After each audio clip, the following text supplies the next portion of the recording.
Now, there is a So, lot of but go ahead. Yeah. I'm going to pause you real quick because we do have DEEN E HAQ in the chat. So most of you won't be aware of this because it happened on my Bible study, but he came into one of my recent Bible studies and he was in the chat, chatting up a storm, going through all his Dawa lines.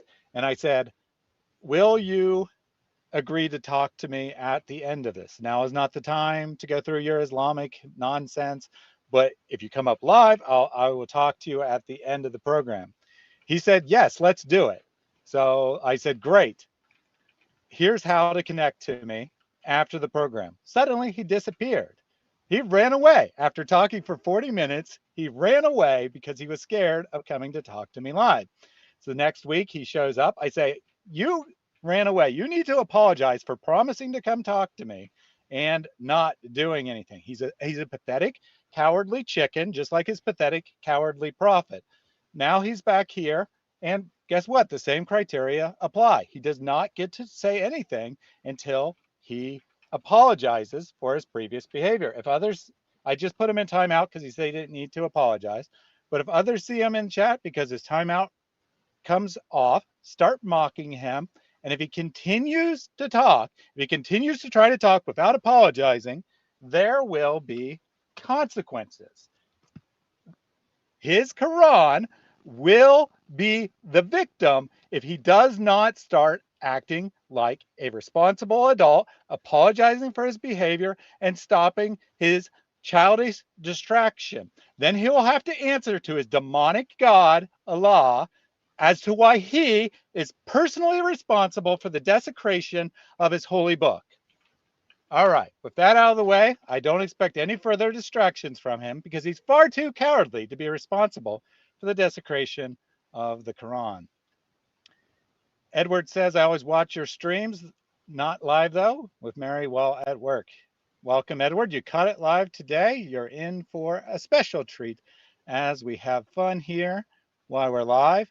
And Hutchie says, can you play King David or anyone from the Old Testament in the Civ game? I haven't personally played it. I just found the image and saw where it was from. I'm familiar with it, but I haven't personally played it. I think you probably can. You can play like dozens and dozens of different political and military leaders from out history, but I don't know that for a fact. Do you know, Mary? No, I've played one of the more recent Civ games. I haven't played the oldest one in so long that I would have like no memory because I didn't actually own the old one. I think it's Civ 5 that I mostly play. And incidentally, Dean's comment was that as I have heard you, you are lying everything you say, which 95% of what you say is like directly from Islamic sources. So I guess if he wants to claim his own sources are lies, then he can do that. But of course, he hasn't actually listened to anything you've said. All right, no Yep. further distraction. Let's get down to business. Yeah. And then there are a number of other folks who we don't really know their age who have the name um, uh, Abdur Abdur Rahman. Um, and let me go ahead and jump ahead to that. Well, we'll go back to it. We'll go back to it. We'll go in order here. All right. So there is some confusion in Abu Bakr's family about who his sons actually are, because the sources absolutely say that Abdur Rahman is his oldest one, right? However, his first wife, who was a pagan, was not said to be his mother. Instead, his first wife's children were Asma, his oldest child, who is 10 years, exactly 10 years older than Aisha. And now note that they were divorced before Islam. So the sources agree that they were divorced before Islam. She was never invited into Islam, unlike I believe it was Umar, who had wives and who he was forced to divorce because they refused to become Muslims, which is pretty funny because he was like a violent wife beater, but apparently he couldn't beat them into becoming Muslims. Um, so he, uh, he he divorced her before Islam, and these two sons were kept with him. And these two sons, or excuse me, these two children, a son and a daughter, went with him to Medina, and they grew up with him. However, um, uh, the oldest, his son from this wife was Abdullah. Now, Abdullah is just a regular pagan name, even though Abu Bakr's own name was Abdullah. It just meant servant of Allah, and Allah was their pagan deity. So it's just a regular pagan name. It doesn't particularly mean anything, unlike Rahman, which had a specific, in that area, a Jewish context. So, one thing that's important to understand about Asma, remember that Muhammad married her younger sister Aisha, who was 10 years younger. At the time that he contracted marriage with Aisha, Asma should have been about 16 because Aisha was 6 years old. And when he consummated the marriage, Aisha was 9 and Asma was 19. At the time that he contracted the marriage with Aisha, Asma was unmarried. Again, Asma was unmarried. Now, why did Muhammad like Aisha better? Well, she was a small child and he had a thing for small children. And also, Aisha was very, very white and he had a thing for white women.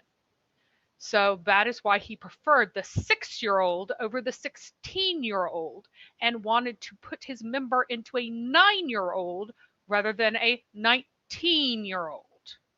Now, a lot of Muslims will say, "Oh, she had to be so young, so she could have gone and remembered things for so many years, and she lived so long after that she was able to transmit all of this stuff, and so she needed to be so young." Well, guess what?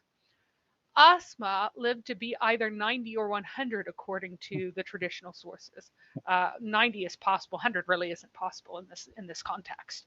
But she is reputed to have died at the age of 90, whereas Aisha died in her 60s. So even though she was older, she outlived her sister by a good 20 or more years. Very important point. She was instead married to the vicious wife beater, Zubair ibn al-Awwam, Muhammad's aunt Safia, the daughters of Abdul Muttalib. That's whose kid it was. Al-Awwam himself died whenever Zubair was quite young, and Safia used to beat him to make him strong because he was an orphan. And so she thought that by abusing and brutalizing her son, she would make him into a great warrior. And he was a very, very violent man. Also, to his wives, including Asma, he took Asma and one of her co wives, tied their hair together, and beat them. This is one of the a hadith from Asma about having her hair tied to her co-wives so that they couldn't run away as easily as he beat them up. And we see here an Arab man beating his wife with full approval of Allah and Islam and Abu Bakr, because Abu Bakr never did anything to him at the time that he was caliph. So he was okay with someone beating up his daughter. I mean, he slapped Aisha, so obviously he was fine with it. Multiple times he hit Aisha after she was married. So yeah, this is a source of Islam. Anyway, after Abdullah died, they were divorced shortly after. Now, in the tradition. So let me pause Go you ahead. since you're at the end of the slide because we did have Dean come back. Sadly, he didn't listen to his lesson, or he didn't learn his lesson, sorry, and said that I was a liar. Well, maybe I am a bit of a liar, but I certainly am not a liar. And I said that if he came back and he didn't apologize, there would be consequences. So this is for you, DEEN E HAQ. Let me just go ahead and remove the screen share and highlight myself so you get a nice, good view. See, this is a fully Arabic Quran, legitimate Quran here. Oh, it seems to be missing a page. That's a shame. Oh no! Oh no! The words of Allah! Oh, it's such a tragedy! Oh, you're personally responsible for this. If you continue, there'll be more. Just so you know. All right. Back to you, Mary. All right. So in the sources, they typically say that his second wife was married to him after the divorce of the first wife. But again, we've got a case of time traveling uteruses because Abdul Rahman has to be an adult at a time when Abdullah was a child. So he has to be the older one.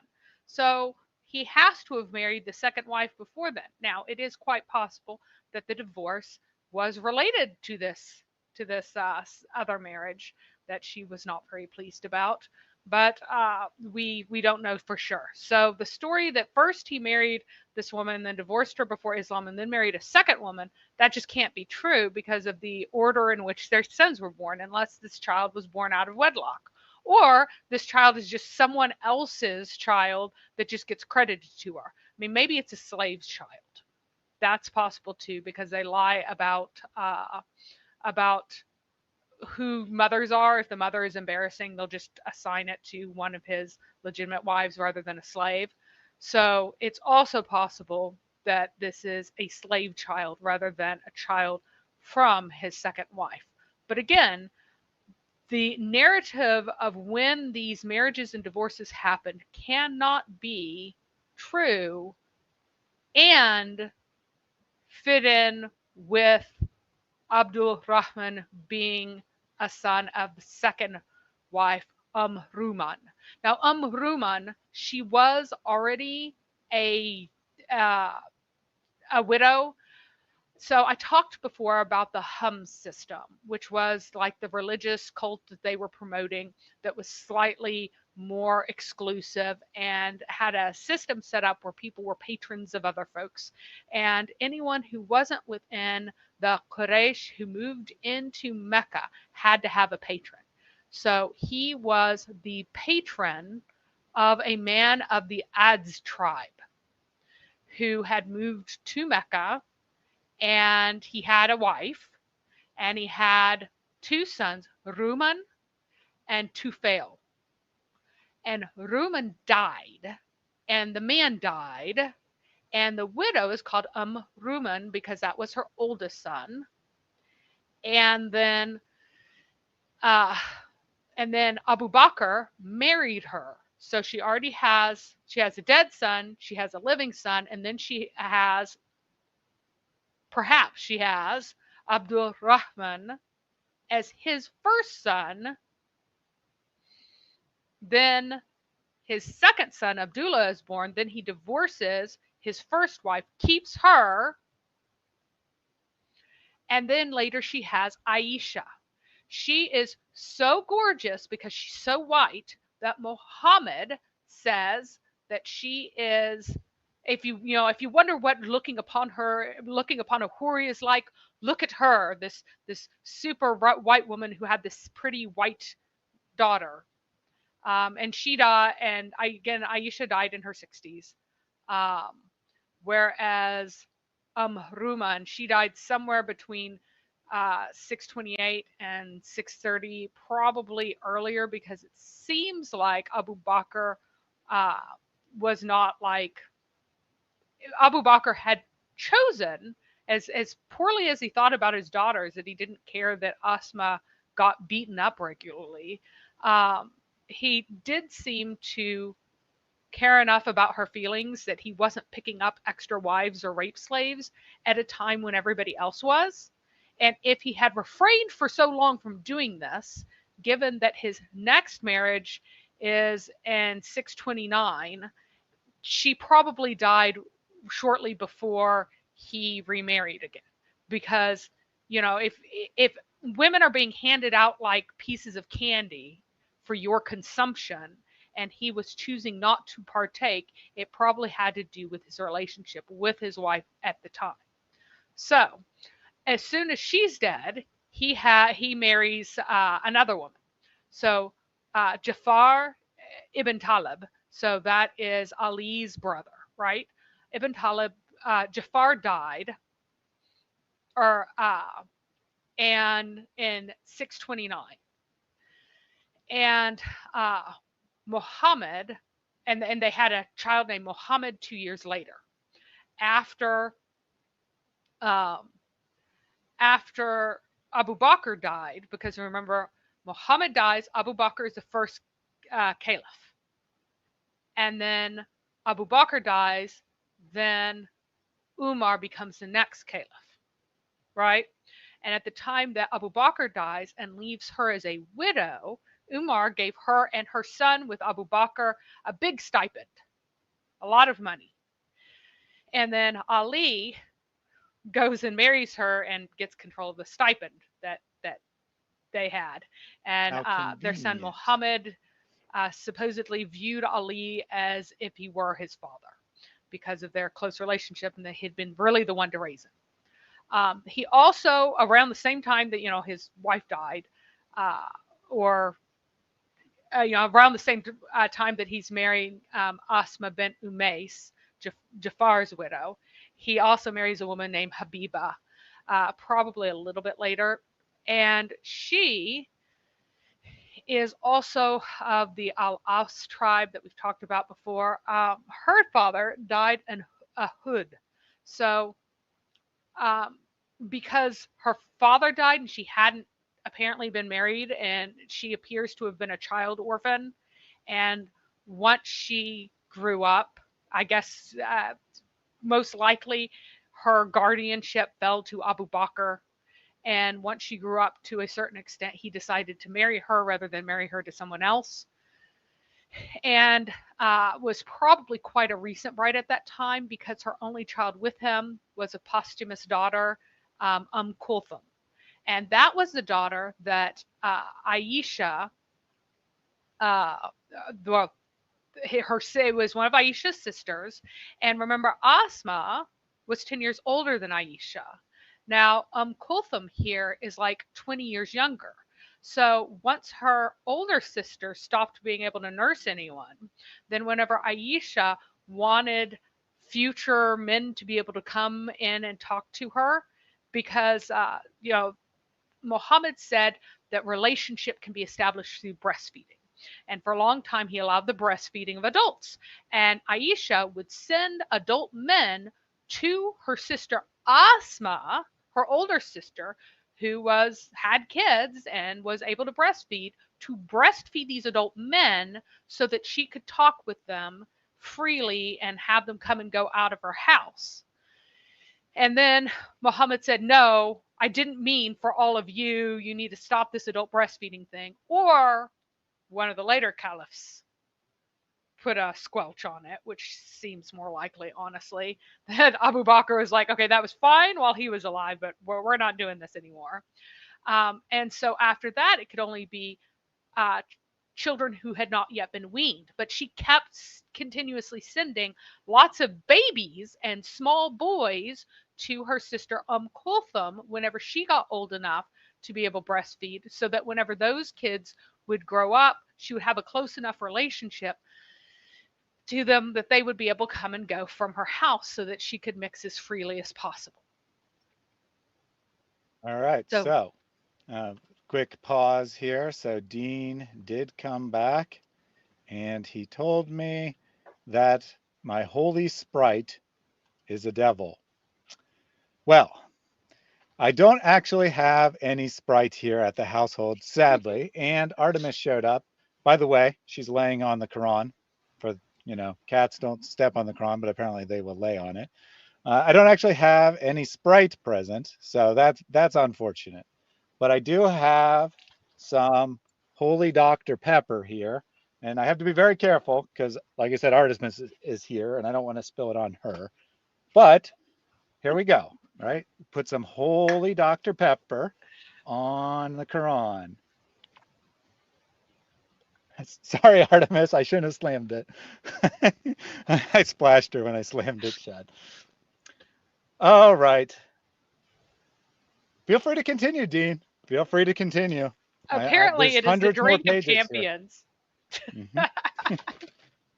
All right. So, um, if you and Dean, you need to tell me something that I've said that is wrong. And I don't mean my conclusions from the data, but the actual data that I'm presenting. What have I said that is wrong? So, going back to his sons. So, again, he has two older sons, one much younger son who's an infant much later on. We won't even deal with. So, his Abu Bakr names his first son of his second wife, and his first son, according to tradition, according to how things line up, he really does need to be the oldest son, a distinctly Jewish or possibly Christian, but really Jewish name. This is before Islam. Now, Abu Bakr is famous for being the first man to convert to Islam, although this is disputed with Ali, and other people were like, no, he was not among the first. 30 men had converted before them, according to one hadith, but other ones he claims to be the first. Everyone claims to be the first, but he's early. One way or another, he is very early that he recognizes Muhammad as some sort of prophet.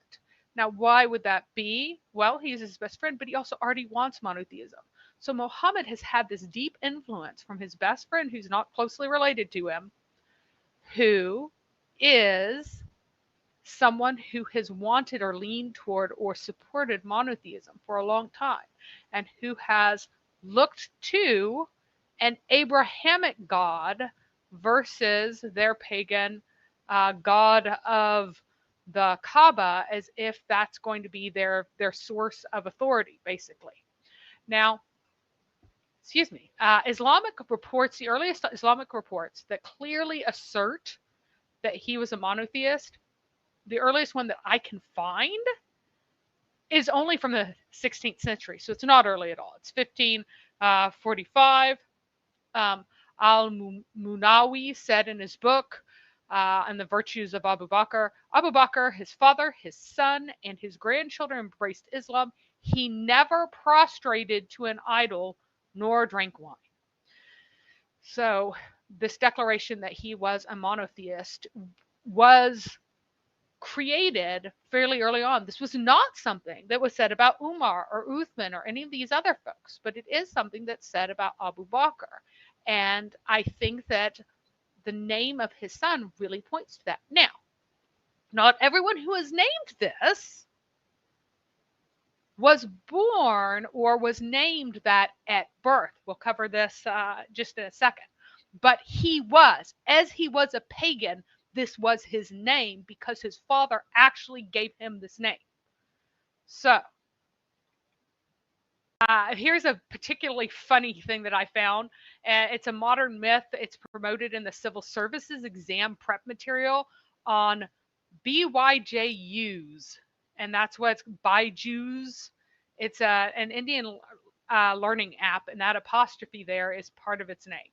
So that the apostrophe S is part of its name. So it's an Indian learning app, and this is for the civil services exam in India. Declares this: according to tradition, Abu Bakr's father once took him to the Kaaba and requested him to offer prayers in front of idols. Abu Bakr was left alone after his father left to take care of other matters. Abu Bakr addressed the idol, saying, "Oh my God, bestow on me beautiful clothes." The idol didn't change its attitude. Then he said to a different idol, "God, please send me some delectable food. See how ravenous I am." The idol didn't warm up. Young Abu Bakr's patience was worn out by that. He held out a stone and said, "Here I am aiming a stone. If you are a god, protect yourself," to an idol. As he exited the Kaaba, Abu Bakr threw the stone at the idol. Nevertheless, it was known that Abu Bakr was a Hanif who never worshipped idols before adopting Islam. Now, this is apparently a totally made up recent story, but the hilarious thing here is that there was only one physical carved idol in the Kaaba, and it was the idol of Hubal. What is the other name of Hubal, Thaddeus? What's his name? Well, so we went through this in a previous episode and we concluded. So you could be going to one of two things. You could be referring to Baal or you could be referring to Allah, either or. Yes.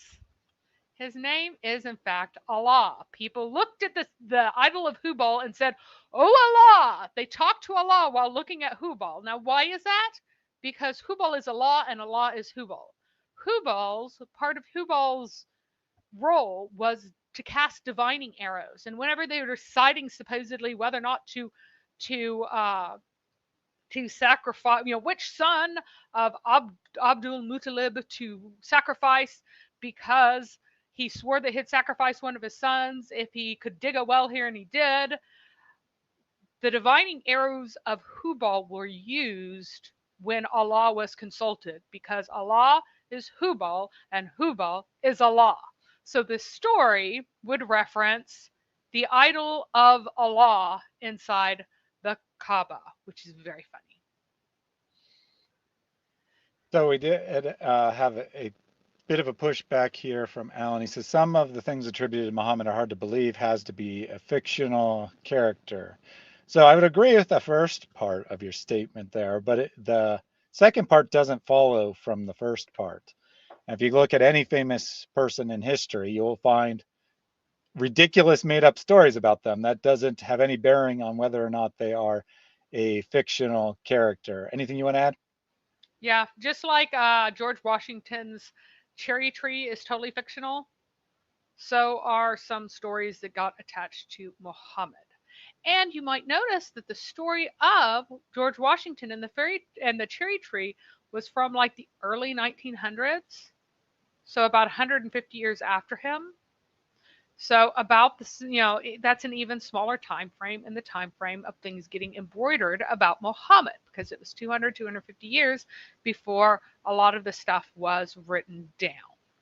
So, Yeah, I would agree here with Devil's Advocate Extraordinaire. Muhammad probably existed, but his life story was embellished very highly. And I think there's no question that a lot of the biography is completely made up. Other parts are exaggerated. And what Mary's attempting to do here is figure out what the historical reality behind these sources is, because that's far more probable that there's a historical basis that's exaggerated and embellished and whatnot, then it just be completely made up wholesale 150 years later and no one noticed. so one of the folks who was one of Muhammad's earliest followers, he isn't very important, so he didn't end up having any kids. He was married to Habiba bint Jahash. So if you know Zainab bint Jahash, who was first married to Muhammad's adopted son, and then Muhammad got really, really horny when he looked at her with part of her clothes off. And he said, "Oh Allah, who causes the hearts to turn. Allah, you're making me lust after this married woman, so that means that you want me to go and have sex with her. So clearly I can marry the married my daughter-in-law, my legal daughter, because the son is adopted. So that's fine. That's actually what you're doing here. You're a holy pimp who sells women to me by making me lust after married women, and that's cool." So, uh, Habiba was the sister of Zainab that Muhammad caused a divorce of and then had intercourse with. Also, the sister of Ubaidullah, who is an important figure that we will talk about in a moment. He was another early monotheist. So he was an early, so Abdur Rahman ibn Auf was from the Zura tribe of the Quraysh. That's one of the more kind of outermost tribes. Probably don't have a real genealogical link to uh, Qusay, the founder of the Quraysh, because remember that Quraysh just means gathered ones. If you don't have a genealogical name for your tribe, but rather you have a name like gathered ones, that really indicates that you are not, in fact, a genuine genealogical group. Especially if another tribe is called the scattered ones, and now you're the gathered ones, right? So anyway, he's one of these semi-outsider ones who is kind of getting more inside, partly through his conversion, and he was given this name by Muhammad. He was renamed to this. He was given a properly Islamic name versus the polytheist name that he must have had before. Now, some sources say his name was Abd Amr, which doesn't really make sense because Amr means like command, like God's command or whatever. And there's no reason for you to not have Abd Amr as a genuine, uh, a monotheistic name, just like Abdullah was a pagan name, but it was also a perfectly fine Islamic name because they decided that their pagan god Allah was also the monotheistic God. In the same way, slave of the command of God, all you have to do is like mentally switch. You wouldn't even have to mentally switch which God it was because you just say it's the command of Allah, same one. Others called others say that his name is Abdul Kaaba, and that seems more likely because Abdul Kaaba being a slave of the Kaaba, as if the Kaaba itself is like divine, would probably be more likely. And especially early on, whenever Muhammad may not have been targeting any worship toward the Kaaba at all. Um, so at the time that he was kind of disassociating himself more from the actual pagan Kaaba, it seems more likely that that was probably his real name. So this All right. shows that this was so Muhammad would have favorite names and he'd rename all the girls to Zainab, and he renamed a lot. And so for renaming men, he liked the name Abdur Rahman a lot.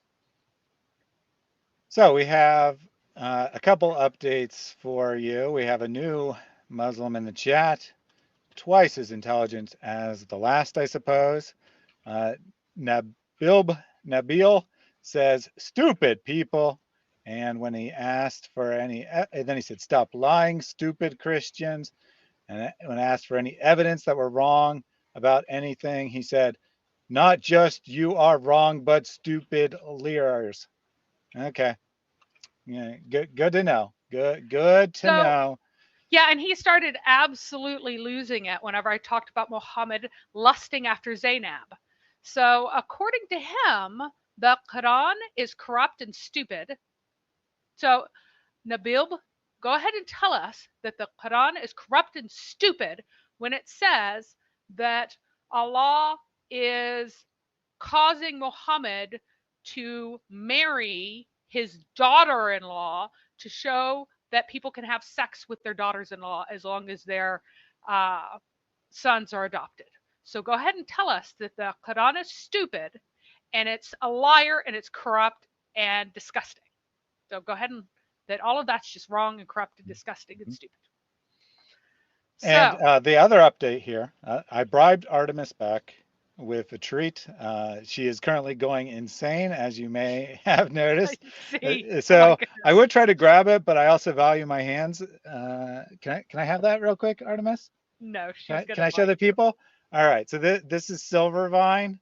It's like catnip times 10 or 100 for cats. So a while back, someone made a donation and said to buy the cats a treat. So I've been meaning to give this to her on a stream for a long time now, and since I made her run away by accidentally splashing Dr. Pepper on, I brought her back with the silver vine. So she's currently going crazy on top of that, and on top of the pieces of the Quran from earlier. And I got out a fresh page for her as well. So that's what's going on here. If you're wondering why the cat's going berserk, it is because I gave her the silver vine treat. If you have cats and you've never given them silver vine, look it up and buy some for them, and they will go absolutely, totally insane. All right. So we are moving on to the second of our monotheists, one who declared himself, just like Muhammad, to be a prophet to the Arabs. His name it was Umayyah ibn Asalt. Okay, and there are tons and tons of ahadith about him that all pretty much have this form. This is the one of the longer ones, so the I just chose this one rather than giving you like 20 that are extremely similar. And it says, as I rode behind the prophet, I recited to him 100 poetic verses composed by Umayyah ibn uh, Abu Asalt. Oh, whoop, that should have been Abu Asalt. His dad was Abu Asalt, not Asalt. And I think I consistently Wrote that wrong the entire time. That's an epic name Oh, there. yay. He's the son of assault. Yeah. That's what Muhammad should be named, I think. Just saying. Yes. So he said, whenever I recited a verse to him, the prophet would say to me, recite more until I had recited 100, meaning verses, to him. The prophet therefore said he was surely near to embracing Islam. And another uh, phrase that was attributed to him says that he was Muslim in his poetry, but not in his heart. Muhammad supposedly said this about him.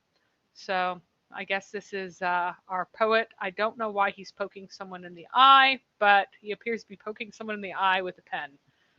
It's just That must be the image pen of that Allah used to create.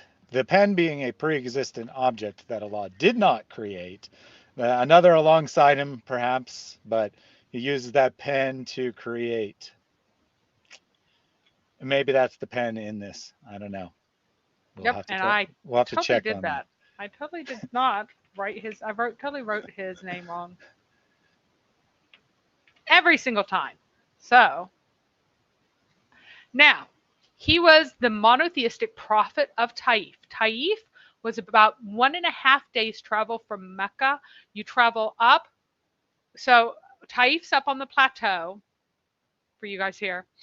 So it's up on the plateau to the east, and Mecca is kind of mostly down toward the Tihama, but actually in the Hijaz. So the Tihama is the coast, plateaus up here, and Mecca's down toward the coast, and a day and a half going mostly up, although there are some taller mountains at the edge there. You get to Taif. Okay. And according to conventional Islamic chronology, he decided that he was a prophet at the Ukaz market. Now, the Ukaz market is the trading market, the trading fair during one of the sacred periods that the Meccans set up whenever they basically closed out the path and didn't let people trade freely from north and south. And it was on the road to Yemen from the north, just north of Taif. And it was a big mixing place. There are all kinds of monotheistic, supposed Christians who were there, supposed Jews who were there. It was this religious melting pot sort of place, because even though it was during the sacred month, it itself was not within the precincts of Mecca. It wasn't one of the areas that had restricted access or anything like that. It had open access. And so a lot of different events in history, early Islamic history, that involved people meeting each other occurred there. So, approximately, according to traditional chronology, it was 20 years before Muhammad was born. Again, he was still alive in 630 because he ran away whenever Muhammad conquered Taif. He left and got out of there, and he would have been at least 95 by traditional dating if he was only 15 at that time. So obviously the dates are messed up, as they typically are in Islamic history. A lot of people are excessively old. Things happen excessively far back in time that are actually considerably more recent. Everything kind of gets stretched and spread out, just the way the oral history works. So he was from the generation older than Muhammad, but he wasn't like enormously older than Muhammad as it shows here. He might have been like probably more like 20 years older than Muhammad. Young enough that he was able to run away when Muhammad conquered Taif. You're wrong though, Now, Mary. They did not mess up any of the dates. They just actually have time traveling uteruses. This is one of the many miracles that Allah has provided for the Arab people. indeed. So there was a time when Muhammad basically found living in Mecca intolerable, and he decided to go to Taif if people would like him better there. And people were making fun of him so much and mocking him so much and jeering at him so much that he ran away and hid in a field, or it was actually in a vineyard, as we will find out before. And we will find out that vicious mockery to Muhammad is an actual physical attack. just as if you are playing Dungeons and Dragons. So, Islam is based on Dungeons and Dragons because whenever in the game Dungeons and Dragons, if you have a bard, one of the attacks that they can make is vicious mockery, and they can actually deal damage doing vicious mockery. And while you might say sticks and stones can hurt my bones, but words will never hurt me, whenever Muhammad was hideously oppressed early on, and all the stories of the vicious, terrible oppression that he valiantly fought against and was righteous in his caravan robbing, most of that, or all of it towards him, consisted of vicious mockery and once somebody threw some guts on him and embarrassed him. So you will find out consistently in Islamic sources that Muhammad says horrible things to people all the time. But if people say anything to him or make fun of him, that consists of a physical attack, equivalent, vicious mockery, and the correct response to that is to have those people killed. So this is one of the instances when Muhammad was pursued by vicious mockery to Taif, and he thought that the people of Taif, well, they'll welcome me because they like Umayyah ibn Abu Salt, and they didn't like him. In fact, Umayyah himself didn't really have many followers, if any. They were fine with him being there because he wasn't a jerk butt and he wasn't super obnoxious and he wasn't like violent or threatening them or anything else. And Muhammad was threatening them and everything else, so he was not welcome. And so the people of Taif were like, yeah, we have our monotheist and he's fine. We don't like you. Go home. But the reason that he thought going there might be a good idea was because they already had a monotheist who said he was a prophet. What's another prophet between friends, right? But they would not Exactly. take prophet too. No, that's such a shame. So speaking of vicious mockery, do have to take this comment here from Nabilib real quick. Thank you both. Made my day with these comedy show. Well, I am honored that you enjoyed our show. Next time when you come to one of these, turn your volume on and then you'll enjoy the show even more because you'll actually know what we're saying. And then you can make fun of us for saying such stupid things. And I wouldn't normally, normally I wouldn't make any comment about someone's grammar, but several people did. And remember, this is a guy who came in and told us how stupid we were with these comedian show. These comedian show. Just for those who speak English, I don't think I need to say anymore. But then Woody Harrelson says, don't makes the fun of his languages. You're leers. That is pretty funny, actually. And finally, Houston says the best comedy is based on the foundation of truth. And that's what we're doing here. We have a foundation of truth and we're laughing at all the comedy found in the Islamic sources. Now, uh, in the Islamic narrative, all of the poetry that comes to us from Umayyah is genuine. So he was it's all genuine, it's all good, it's all correct. However, a few modern scholars who are not Islamic have asserted that the poetry that's ascribed to him is influenced by the Quran and thus is entirely forged. The whole thing's made up. But that is a very small minority view of people who haven't really deeply surveyed all of his poetry. No one who has surveyed all of his poetry says this. Those who have actually studied it, they all agree that at least part of it is genuinely from a figure of that period, probably this literal historical guy. However, there are areas that have been subject to tampering, subject to expansions and insertions, because that's how oral poetry works. Anything that is oral is not a stable text. Stephen Shoemaker showed that beautifully in his book, where he thought he was proving that the Quran was recently written, but what he actually proved was that it has only ever existed in written form as memoranda, essentially scribbled notes, was the original form of the Quran. Scattered, scribbled, disparate, but written. And This, on the other hand, was we genuinely hold oral on, hold on for, one second. yeah. With you saying scattered and spread all over on tiny little pieces, Yep. You're not the as the first one Quran to make began. shreds of the Quran. The Quran itself accuses people of making shreds of it.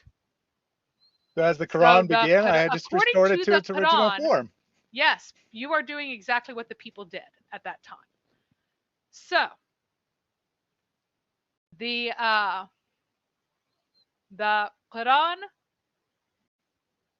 started out as in a form that was uh, that was Muhammad would stand there and he would declaim something, but the sources are quite clear that he did not remember everything that he said and had to ask his scribes to help him remember.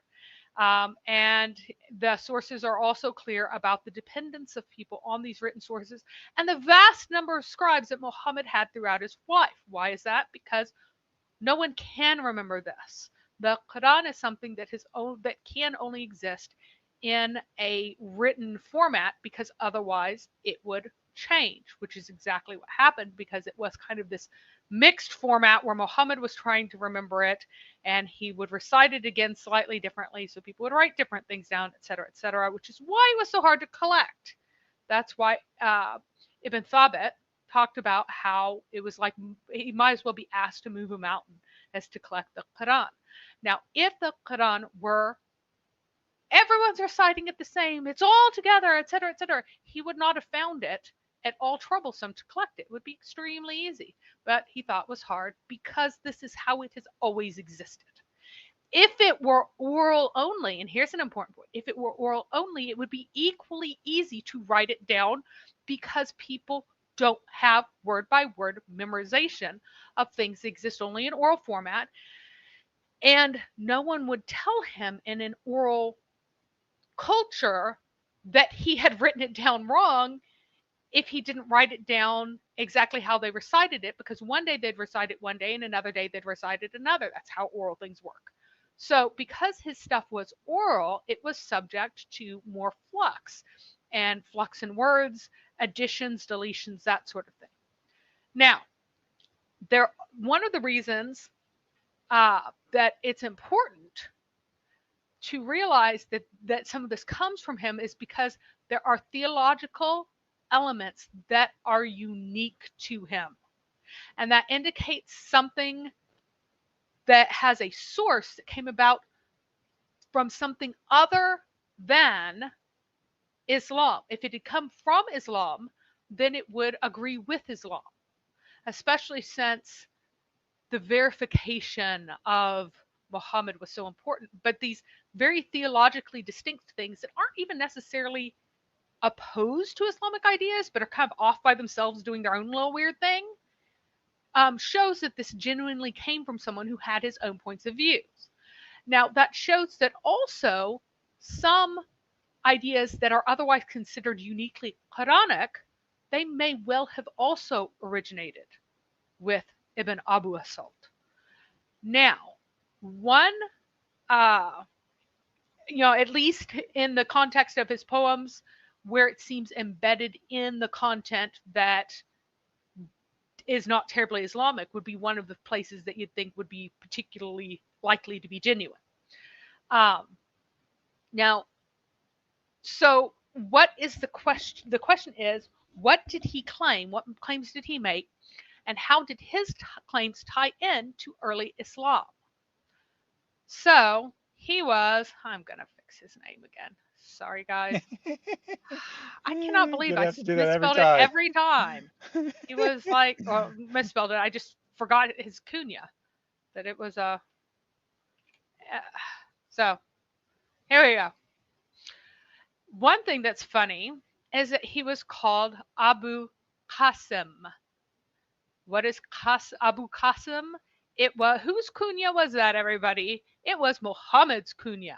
So Muhammad was called Abu Qasim, and Umayyah ibn Abu Asalt was called Abu Qasim. And his oldest son actually was named Qasim. As far as we know, he has two sons who grew up to be adults, and one of them was called Qasim.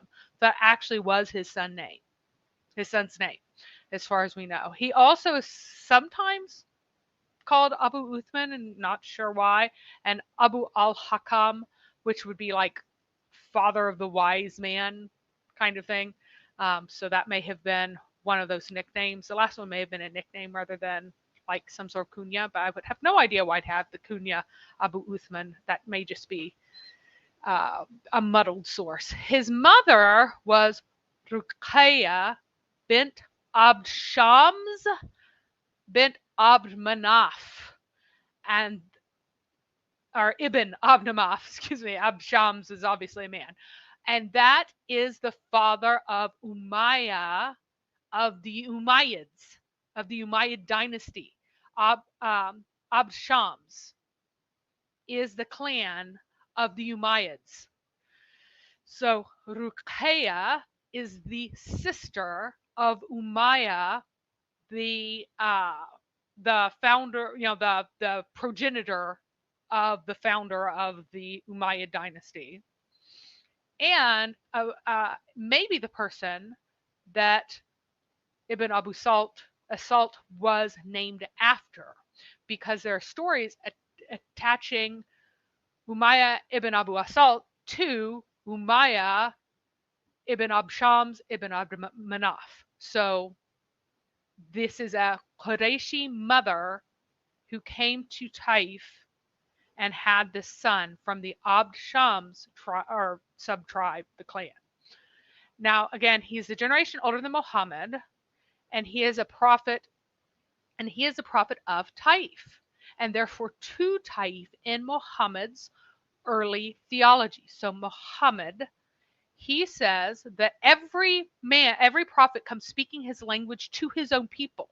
Early on, Muhammad I thought of himself as the prophet not to Arabs, but to Mecca, specifically the Quraysh. So he is from the Quraysh, he is to the Quraysh, he is from Mecca, he is to Mecca, right? So that is what Muhammad's early theology is. Because in his mind, Medina is what? Monotheistic. Najran is what? Monotheistic. Taif has a prophet already. Ethiopia, already monotheistic. And so he doesn't have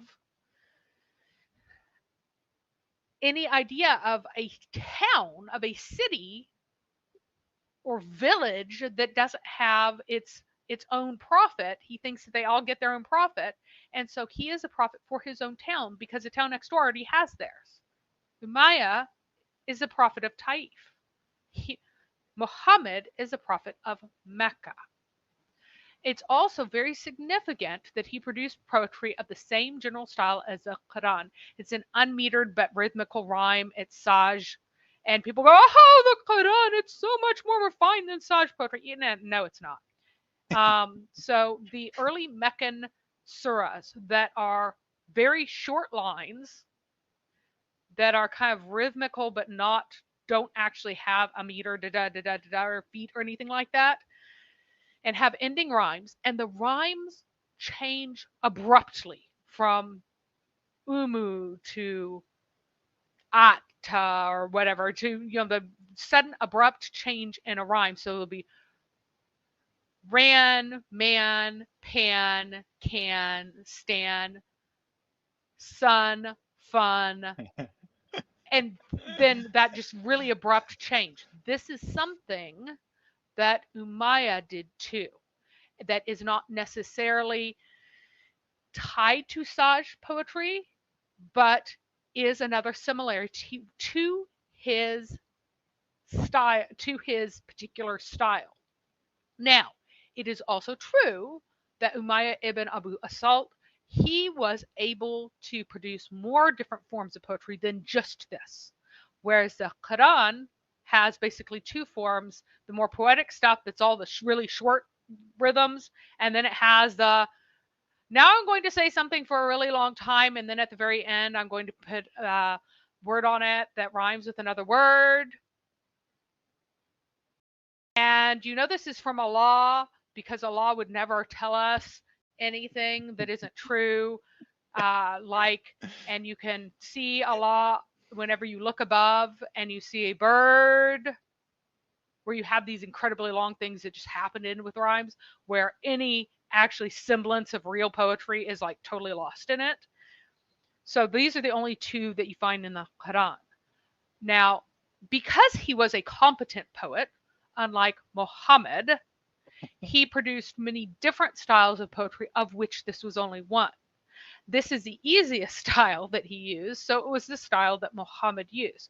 Now, this is not in any way similar to anything that you find in the Bible. In the Bible, you find nothing like Saj poetry. You find nothing like the poetic forms of Muhammad or of Umayyah ibn Abu Asalt. What you find is extremely distinct Hebrew poetry. So, this shows again how Muhammad was more like this prophet who declared that he was a prophet and he was from the one true God and all the rest of this than he was with any actual prophets. Now, Real he quick, also there is a yeah, question that's on topic here. Houston Euler says, so they actually think that Allah created the language, the Arabic language, so that his divine revelation would rhyme. yeah. And that's actually a really good observation, right? Because poetry has specific form that you have to pick the right words in order to make it have that form. Both rhyme, but other things as well, like meter and such. Apparently, a lot of like pre-planned human language, so that in the Quran, these particular ideas would rhyme. Interesting. Well, it gets even better because Shukabiyya and Arabiya, that controversy between the Shukabiyya and the Arabiya groups, when Arabiya emerged triumphant, that the people on the Arabic supremacists were vindicated and said to be the true Muslims and everybody else is a heretic, right?